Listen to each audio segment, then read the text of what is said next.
जय श्री कृष्ण, जय गुरुदेव।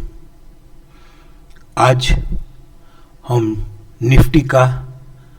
Analysis daily से लेके ईयरली तक करने की कोशिश करेंगे, लेकिन शायद डेली का ही वीडियो थोड़ा लंबा हो जाए तो फिर हाई टाइम फ्रेम का वीडियो हम दूसरे पार्ट में बनाने की कोशिश करेंगे। It depends. हम शुरुआत करते हैं 20 जुलाई 2023 FUB4 हुआ था और उसी दिन मार्केट ने 19,991.85 का हाई बनाया था और उसका पीसीसी भी था 20,007.65, राइट। वहां से वो हाई बना के उसका FUB4 था, तो वो FUB एस्टैब्लिश हो रहा था 20,235.25 से, राइट। ये कोई नया रॉकेट साइंस में एक्सप्लेन नहीं कर रहा हूँ, खाली हम फिगर नोट डाउन करने की कोशिश कर रहे हैं। तो ये 19,991 और उसका पीसीसी भी 20,007, जब वो वहाँ से मार्केट 19,991 का हाई बना के मार्केट जब 19,253 और 19,223 का लो बनाया,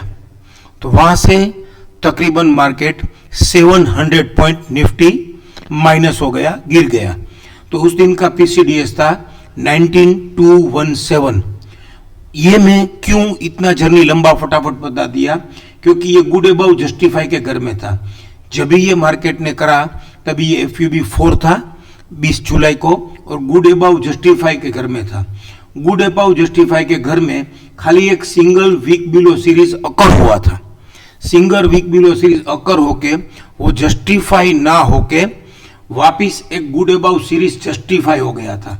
तो उसका इंपॉर्टेंस भी हमको हाथों हाथ समझना है। तो 19,223 और 19,227 का लो का इंपॉर्टेंस क्या है, और हाथों हाथ उसको हम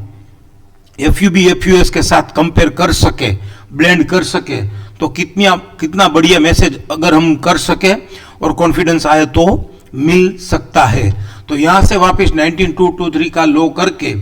जब मार्केट FUS या CTA सेल भी नहीं हुआ और फिर वापस मार्केट में ये CTA बाय आ गया और इन गुड अबाउ अकर एंड गुड अबाउ जस्टिफाई हो गया, तो वहां से मार्केट सीधा बढ़ के 20,222, जो कि FUB4 का राइजिंग 261 का प्राइस था। और दूसरी बात यह थी कि ये 20,007,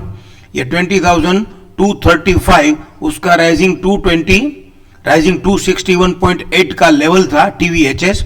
और ये 20,007 उसका जो पीसीसी भी था 20 जुलाई का पीसीसी भी 20,007, वो भी उसने हायर साइड ट्रेड नहीं किया था, वो नहीं कर पाया था। कैसे वो हम समझने की कोशिश करते हैं।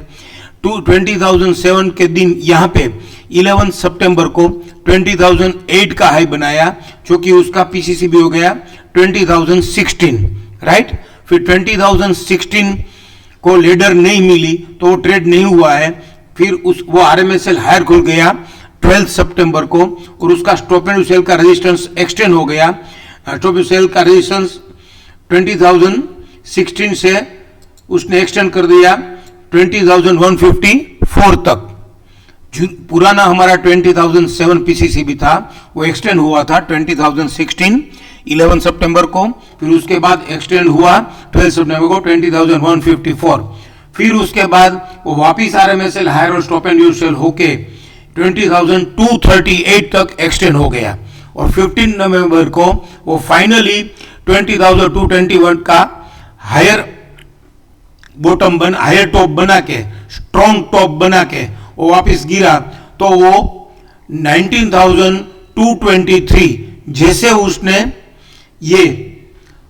गुड अबाउ सीरीज और गुड अबाउ सीरीज जस्टिफाई थी, उसमें ये वीक बिलो सीरीज अकर हुई और वापस गुड अबाउ सीरीज अकर होके जस्टिफाई हो गई। तो उसकी ड्यूटी थी, उसका काम था, बुल के घर में एक बार बुल मैच्योर हो गए 19,991 तक जाके, फिर वहां से FUB4 होके फिर वहां से एक खाली बेर अकर हुआ वीक बिलो सीरीज नाम का, और वापिस ये बुल की एंट्री हो गई और बुल जस्टिफाई भी हो गए, तो भी ये एफयूबी नहीं हो पाया। और ये अगर एफयूबी हुआ, एफयूबी 5 भी हुआ, लेकिन फिर भी ये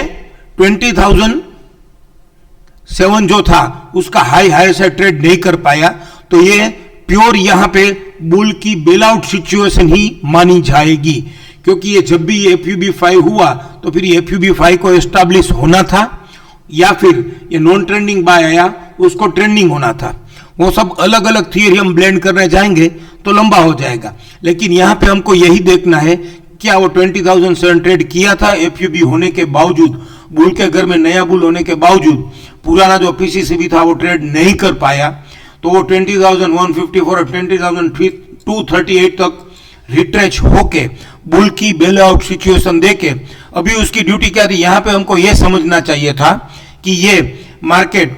19,991 का हाई बना के वापिस 19,223 तक जाके वापिस मार्केट 20,220 तक आया है, तो ये बुल की बेल आउट सिचुएशन थी। ये नया बुल जो भी आया बुल के घर में, गुड अबाउ जस्टिफाई के घर में, वीक बिलो सीरीज अकर होके, वीक बिलो सीरीज अकर हुई थी 14 अगस्त को, और वापिस ये गुड अबाउ सीरीज अकर और जस्टिफाई हुई 5 सितंबर को। तो जैसे ही ये गुड अबाउ सीरीज जस्टिफाई हुई तो उसकी ड्यूटी थी, उसका काम था, बुल के घर में नया यंग बुल आ गया, पुराना बुल मैच्योर्ड हो गया था, सीनियर सिटीजन हो गया था, तो नए बुल की ताकत से उसको 20,007 या फिर ये जो 20,238 था वो ट्रेड करना था, और वो नहीं कर पाया, तो वहां से वापस ये 19,217 जो उसने लो बनाया था 19,223 के दिन 31 अगस्त का पीसीडीएस 19,217 उसको अभी डिस्ट्रीब्यूशन हो गया, बुल के अगर में बुल सक्सेस नहीं हुआ तो बुल की बेल आउट सिचुएशन हो गई, तो उसको 19,217 लोअर साइड ट्रेड कर देना चाहिए था, जो कि वो ट्रेड ना होने के बावजूद, वो ट्रेड होने से पहले यहाँ पे एक वापिस खाली गुड अबाउ सीरीज अकर हुई, ये वीक बिलो सीरीज बीच में जस्टिफाई हो गई, 20 सितंबर में बेर आए और 4 अक्टूबर को बेर जस्टिफाई भी हो गए, तो हमको ये मास्टर लो और की हाई मिल गया। ये मास्टर लो और की हाई का इंपॉर्टेंस है, इसलिए मैं समझाने की कोशिश कर रहा हूं। ये जो भी ये वीक बिलो सीरीज हमारी जस्टिफाई हुई उसका मास्टर लो है 19,554 और की हाई है 19,766, और फिर वापिस एक गुड अबाउ सीरीज खाली अकर हुई, बुल के घर में वीक बिलो सीरीज जस्टिफाई होके किलो ट्रेड नहीं किया और वापिस बुल आया, तो बुल की बेल आउट सिचुएशन थी, और बुल की बेल आउट सिचुएशन होने के बाद वापिस एक वीक बिलो सीरीज अकर हुई और वीक बिलो सीरीज जस्टिफाई हुई 23 अक्टूबर को, तो उसका मास्टर लो है 19,635 और की आई है 19,849। तो ऐसे ये करते करते वीक बिलो सीरीज अकर भी हुई, वीक बिलो सीरीज जस्टिफाई भी हुई, और वो आ गया 19,217 के पास, जो कि उसका प्रीवियस लो था, पीसीडीएस था। तो 19,217 23 अक्टूबर को एक्सटेंड हो गया नीचे की साइड 19,149 तक, और फिर 25 अक्टूबर को 19,149 एक्सटेंड हुआ 19,053 तक, और उसी दिन कंप्लीट टर्न अराउंड सेल अकर हो गया। अभी जो पुराना वीक बिलो सीरीज जस्टिफाई था उसको कैसे हमको समझना था, या फिर उसको और एक तरीके से ये उस टाइम पे हमको अगर कंप्लीट टर्न अराउंड एफयूएस का फैक्टर हमारे पास होता तो हमको ये बात समझ में आ जाती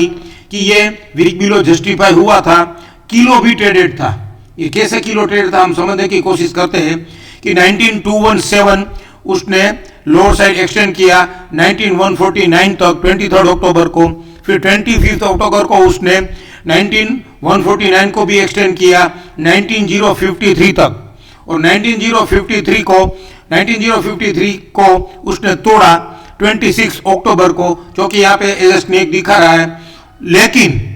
ये सीटीए सेल हुआ था इसीलिए, और ये 19,053 था वो कटिंग द फ्लाइंग काइट का था, कटिंग द फ्लाइंग काइट का फॉलिंग 100 था 18,951, तो कटिंग द फ्लाइंग काइट में फॉलिंग 100 तोड़ता है तो फॉलिंग 261 आता है, तो इसका 18,951 भी लोअर साइड तोड़ना जरूरी था, या फिर ये CTA सेल आया था तो उसका FUS होना जरूरी था क्योंकि ये FUB 5 के घर में था। तो ये वीक बिलो जस्टिफाई तो हो गया, पुराना 19217 भी तोड़ दिया, लेकिन उसी दिन 26 अक्टूबर को उसने जो हमारा पूज्य गुरुदेव और शिक्षा फॉर द मार्केट के फाउंडर श्रीमान हिमांशु शाह ने हमको बहुत अच्छी तरीके से समझाने की कोशिश की है कि PCDS फॉलिंग 100 हो और नो रिट्रेचमेंट इन FC, RMSL नो रिट्रेचमेंट ऐसी कॉलम में, अलर्ट कॉलम में ये ऐसा अलर्ट लिख के आ रहा हो ग्रीन अक्षर से, तो ये वीक बिलो जस्टिफाई काहे का 19217 लोअर साइड ट्रेड कर दिया। तो ये 19217 लोअर साइड ट्रेड कर दिया, फिर भी FUS तो होना मांगता ना, चलो हम बोलते एक बार कि मैथमेटिकली या लॉजिकली दोनों तरीके उसने कर दिया, वीक बिलो जस्टिफाई को भी उसने वापिस स्नैक दे दिया, लेकिन ये फॉलिंग 100 लोअर साइड ट्रेड नहीं हुआ, एक ये, और FUB के घर में FUS नहीं हो पाया, और ये नॉन ट्रेंडिंग सेल का लेवल एक दिन आया और दूसरे दिन एक्सटेंड होके आया। तो नॉन ट्रेंडिंग सेल का लेवल का भी इंपॉर्टेंस श्रीमान हिमांशु शाह ने हमको बहुत अच्छी तरीके से समझाया था, इसीलिए यहाँ पे मार्केट अभी बेर के घर में इस पर FUB FUS गया ही नहीं था। तो ये इसका इंपॉर्टेंस क्या है, और वापिस हम उसको रार का इंपॉर्टेंस इसमें वो करने की कोशिश करें, तो ये 19 ये वीक बिलो जो जस्टिफाई हुआ उसका मास्टर लॉ है 19635 और किया है 19849। तो उसने यहाँ पे क्या किया, वापिस 26 अक्टूबर से उसने ये हमारे गुरुदेव ने हमको बहुत अच्छी तरीके से एक्सप्लेन किया था कि CTA सेल होके तुरंत स्नैक होता है तो बॉटम आउट की थियरी है, और वो ऐसे बॉटम आउट कैसे हो गया, ये हमारे अपमू डाउनमू की थियरी में ब्लू,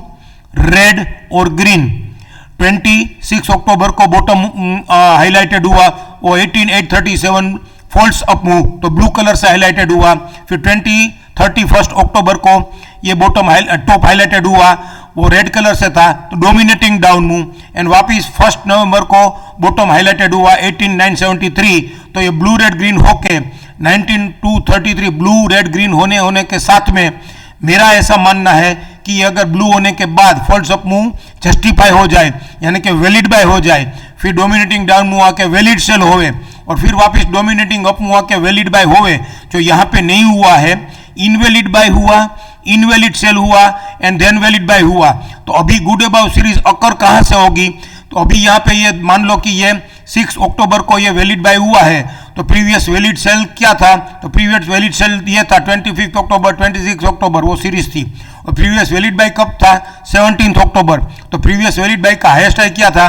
19849, जो कि उसका की हाई था, वही उसका प्रीवियस वैलिड बाय का हाईएस्ट हाई था। तो अभी यहाँ पे ये गुड अबाउ सीरीज अकर कहाँ पे होती, तो 19849 हाईएस्ट हाई ट्रेड करता तो ही गुड अबाउ सीरीज अकर होती। ये पॉइंट मैं ये चीज क्यों पॉइंट आउट कर रहा हूं, क्योंकि अगर वहां तक जाके मार्केट 18837 से मार्केट बढ़ते बढ़ते अप मूव डाउन मूव आके अप मूव आके फिर वापिस डाउन मूव आके फिर वापिस अप मूव आके मार्केट वहां पे 18849 तक जाता, बोले तो ये वीक बिलो सीरीज जस्टिफाई का की हाई मार्केट कोई भी बुल आए बिना ट्रेड करने जाता तो उसकी ताकत यहाँ पे वेस्ट हो जाती और वो ट्रेड नहीं कर पाता, क्योंकि वीक बिलो जस्टिफाई किलो ट्रेडेड का की हाई ट्रेड करना विदाउट बुल के सपोर्ट नहीं कर सकता, इतना कंपलसरी नहीं है, लेकिन करने में उसको बहुत बड़ी दिक्कत होती। तो मार्केट ने क्या किया कि ये उसको 19849 ट्रेड करना है, इसलिए उसने ताकत इकट्ठी की, ये वैलिड बाई के घर में करेक्शन सेल होके वैलिड ट्रेंड रिवर्सल सेल, बोले तो ये valid sell stop and RMSL lower और stop and use to buy होके हो गया, तो ये वैलिड सेल हो गया और ये फॉल स्टॉप हो गया, पिंक कलर का हाईलाइटेड टॉप बोले तो फॉल स्टॉप, उसका नाम ही फॉल स्टॉप है। तो अभी उसको ट्रेड करने में उसको ज्यादा दिक्कत नहीं होगी, और वो ट्रेड करके मार्केट अगर वापस ये ब्लू रेड ग्रीन का हमारा दूसरा भी एक सेटअप है कि ब्लू रेड और ग्रीन होके मार्केट ये red top higher side trade करके जितना बढ़ना हो उतना बढ़ जाए, वैसे तो उसका टारगेट ये प्रीवियस इसका बॉटम ही होता है 19635 और फिर उसका टॉप 19849, तो जितना बढ़ना हो उतना बढ़ जाए, फिर वापिस 19233 के ऊपर हायर अबाउट एट बॉटम बना दे, एक बॉटम बना दे, सॉरी एक ग्रीन बॉटम बना दे, तो फिर उसका टारगेट उसको ये 19849 ट्रेड करने में, 19635 से 19849 ट्रेड करने में या 19840 तक 49 तक पहुंचने में बहुत आसानी रहेगी। तो फिर मार्केट ने ये आरएमएसएल लोअर और stop and use to buy खुल के, ये आरएमएसएल लोअर खुल के वैलिड सेल करके stop and use to buy होके मार्केट ने साइन दे दी है कि अभी मार्केट गुड अबाउ सीरीज कहां से अकर होगी, 19464 हाई साइड ट्रेड करेगा तो मार्केट में गुड अबाउ सीरीज अकर होगी। और उसके बाद अगर market good above series justify करता है तो फिर मार्केट इजीली ये 19849 तक आराम से पहुंच सकता है। तो 19849 क्या है हम सबको मालूम है, मंथली में कटिंग द फ्लाइंग काइट है, मंथली में 2 वीक से आईसीआरसी में है। एक बार मार्केट ये 19423 तक 2 बार 2 दिन टॉप बना के 19423 बोले तो राइजिंग 38 टीवीएलएस से एब्सोल्यूट प्राइस के बीच में आता है। फिर वहां से मार्केट वापिस ये 19329 का बॉटम 7 नवंबर को भी बनाया था और 10 नवंबर को भी मार्केट ने आरएमएसएल लोअर और stop and use to buy करके 19329, तो 19329 उसका राइजिंग 23.6 है, तो मार्केट राइजिंग 38 से राइजिंग 23.6 तक मंथली में रिट्रेस होके, जो भी मार्केट इज नॉट मैथमेटिक्स, तो यहाँ पे लिख के नहीं आएगा क्योंकि यहाँ पे तो मार्केट 19276 तक जाता तो ही मैक्सिमम या minimum maximum retracement minimum retracement लेके आ जाता। तो फिर यहाँ पे मार्केट रिट्रेस हुआ है, तो अभी मार्केट का बीडीपी क्या है, कटिंग द लाइन का बीडीपी 19853 तक भी मार्केट अगर वीकली में नेक्स्ट वीक में आने वाले दिनों में फ्रेश सपोर्ट से चलने लगता है तो मार्केट 19853 तक जा सकता है। जो कि हम अगर वीकली को पूछने की कोशिश करें तो लास्ट वीक में मार्केट ने रेंज बनाई है ओनली 154 पॉइंट और आरएमएसएल हायर जोन में ही बंद हुआ है। तो ये कंप्लीट टर्न अराउंड सेल के घर में आरएमएसएल हायर जोन से बंद होना वो भी एक टॉप आउट की साइन है, लेकिन आरएमएसएल हायर जोन करके मार्केट ने 154 को ही रेंज बनाई है और ये turn around complete around sell होके मार्केट टर्न अराउंड और कंप्लीट सेल होके जिस वीक में हुआ 28 अक्टूबर को, उसी वीक में मार्केट ने ये 19641 का जेडब्ल्यूडी जो कि आरसी में था और मार्केट का हाई आरसी में गया ही नहीं था, तो ये जेडब्ल्यूडी को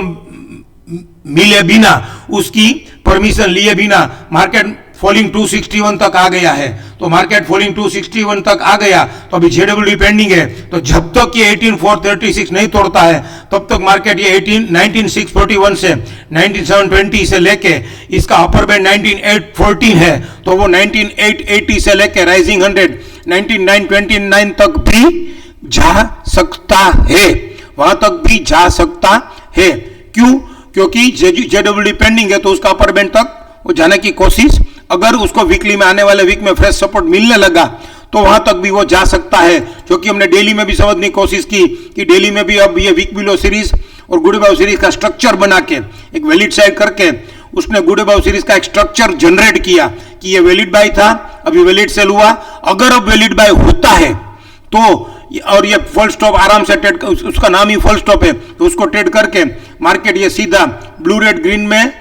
रेड के ऊपर यहाँ पे अगर फुल स्टॉप ट्रेड कर देगा तो ये 329 ही शायद ग्रीन बॉटम बन जाएगा, तो ग्रीन बॉटम ये 223 के ऊपर बन जाएगा, तो इसका target week below series justify का 635 से लेते 19849 तक, जो कि मंथली का कटिंग द फ्लाइंग काइट का बीडीपी है और वीकली का सीटीएसएल का राइजिंग 100 भी है। और फिर वहां से मार्केट और जर्नी तय करने की कोशिश करेगा कि नहीं, वो उसका आने वाले दिनों में ये गुड अबाउ सीरीज अकर करके गुड अबाउ सीरीज जस्टिफाई करके ये जो 19464 है ये 19849 हाई साइड ट्रेड करने के बाद या वहां तक पहुंचने के बाद वापस मार्केट नीचे आके या 19464 के ऊपर अगर बॉटम बना देता है आने वाले दिनों में, अगर ऐसा होता है तो फिर मार्केट ये 20,000 का जो भी उसने हाई बनाया था फिर वो वहां तक जाने की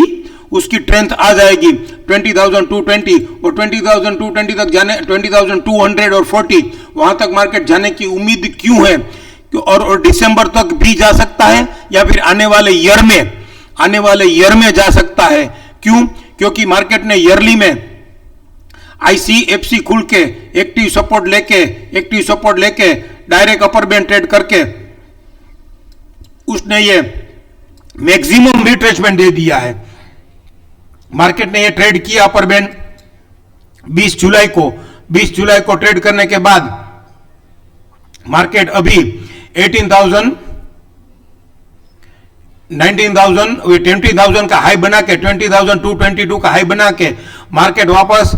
हम सबको मालूम है 18,837, जो कि यहां से ओनली 60 पॉइंट, ईयरली प्लान में ओनली 60 पॉइंट ये मैक्सिमम रिट्रेसमेंट से दूर रह गया है। तो रिट्रेस हो गया ऐसा मानना पड़ेगा प्रैक्टिकली। तो फिर अगर रिट्रेस होके मार्केट ये मंथली में या क्वार्टरली में या हाफ ईयरली में भी, हाफ ईयरली में थोड़ा सेटअप थोड़ा ऑपोजिट सेटअप है, क्योंकि हाफ ईयरली में मार्केट ने ये हायर गैप में एक्टिव रेजिस्टेंस लिया है। तो अभी ये दिसंबर तक ये 20,333, अभी मार्केट चल रहा है 19,400। तो दिसंबर महीने में मार्केट 900 पॉइंट बढ़ भी सकता है, नहीं भी बढ़ सकता है। वो आने वाले दिनों में हम वीकली और डेली को फॉलो अप करके ट्रैक करते करते देखेंगे। लेकिन अभी फिलहाल के लिए मार्केट का टारगेट 19,800 से लेके 20,200 आ रहा है। बाकी स्टोरी, अभी ये वीडियो लंबा हो गया तो बाकी दूसरा मंथली से लेकर ईयरली का एनालिसिस, जो कि मार्केट ये 20,118 बोले तो राउंड फिगर में 21,118, तो राउंड फिगर में उसको अगर करें तो 21,500, ये जो ईयरली का राइजिंग 100 है वो आ सकता है कि नहीं आ सकता है, वो हम पार्ट 2 में समझने की कोशिश करेंगे। मैं शॉर्ट ब्रीफिंग वापस कर दूं, और एक ब्रीफिंग भी देना रह गया कि ये हमने वीक बिलो सीरीज जस्टिफाई का स्ट्रक्चर मार्केट कैसे अकर करता है, अगर वो करेगा तो हमको ये समझना है, ये मैं क्लियरली शेयर करने की कोशिश कर रहा हूं। और दूसरा एक स्ट्रक्चर यहाँ पे ये वीक बिलो सीरीज जस्टिफाई का जो समझा हमने कि ये फ्यूएस नहीं हुआ, वैसे ही ये मल्टीपल स्नेक हो गया था, राइट। मल्टीपल स्नेक होके मार्केट ने 1921 लोअर से ट्रेड तो किया लेकिन एफयूएस नहीं किया। तो मल्टीपल स्नेक के घर में जब ये लेडर आया तो हमको ऐसा समझ में आया कि मल्टीपल स्नेक के घर में ये सिंगल लेडर है तो ये मैक्सिमम पुल बैक बाय है। फिर वापिस ये उसके घर में स्नेक आ गया तो ये स्नेक उसका वापिस बे स्नेक के मल्टीपल सीरीज ऑफ स्नेक के घर में वापिस स्नेक आ गया तो वापिस बेर के घर में बेर आ गया, तो उसको ये 18,837 लोअर से ट्रेड करना चाहिए था, तो वो नहीं कर पाया। तो स्नेक के घर में बेर के घर में बेर जस्टिफाई नहीं हुआ, तो बेर पैटर्न फेलियर हो गई बेर की, और pattern failure is more rewarding than pattern itself. तो इसी तरीके से उसने क्या किया, ये जब सीटीए बाय हो रहा था, ये सीटीए बाय, ये जब यहां पे जो सीटीए बाय हुआ,